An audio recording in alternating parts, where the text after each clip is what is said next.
Hello, ഇന്ന് ഞാൻ വന്നിരിക്കുന്നത് പുഷ്പ 2 എന്ന ചിത്രത്തിൻ്റെ പ്രീമിയർ ഷോ ഫസ്റ്റ് ഹാഫ് റെസ്പോൺസുമായിട്ടാണ്. വീഡിയോയിൽ കൊനുമ്പേ വീഡിയോ ലൈക്ക് ചെയ്യുക, ചാനൽ സബ്സ്ക്രൈബ് ചെയ്യുക. നവംബർ മാസം ധാരാളം ചിത്രങ്ങൾ OTT റിലീസ് ചെയ്തിട്ടുണ്ട്. ചാനൽ പരിശോധിച്ചാൽ നിങ്ങൾക്ക് കാണാൻ വേണ്ടി സാധിക്കുന്നതായിരിക്കും. സുകുമാറിൻ്റെ സംവിധാനത്തിൽ അല്ലു അർജുൻ, രേഷ്മിക, ഫഹദ് എന്നൊക്കെ പ്രധാന കഥാപാത്രങ്ങളായ എത്തിയ ചിത്രമായിരുന്നു പുഷ്പ 2. എല്ലാ സിനിമാ പ്രേമികളും ഒരേപോലെയായിരുന്നു പുഷ്പ 2 എന്ന ചിത്രത്തിൻ്റെ റിലീസിനായി കാത്തിരുന്നത്. ഫൈനലി ചിത്രത്തിൻ്റെ ആദ്യ പ്രീമിയർ ഷോ വിവിധ തിയേറ്ററുകളിൽ ഇന്ന് രാത്രി കൃത്യം 9:30 തന്നെ ആരംഭിച്ചിട്ടുണ്ടായിരുന്നു.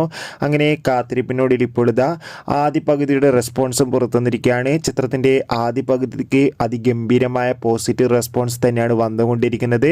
ചിത്രം ഒരു അല്ലു അർജുൻ്റെ അതിഗംഭീരമായ ആക്ഷൻ വിഷ്വൽ ട്രീറ്റ് ആണെന്നും ഒപ്പം ചിത്രത്തിൽ ഫഹദിൻ്റെ അതിഗംഭീരമായ പെർഫോമൻസ് ഒക്കെ കാണാൻ വേണ്ടി സാധിക്കുന്നുണ്ടെന്ന് റിപ്പോർട്ടുകൾ സൂചിപ്പിക്കുകയാണ്.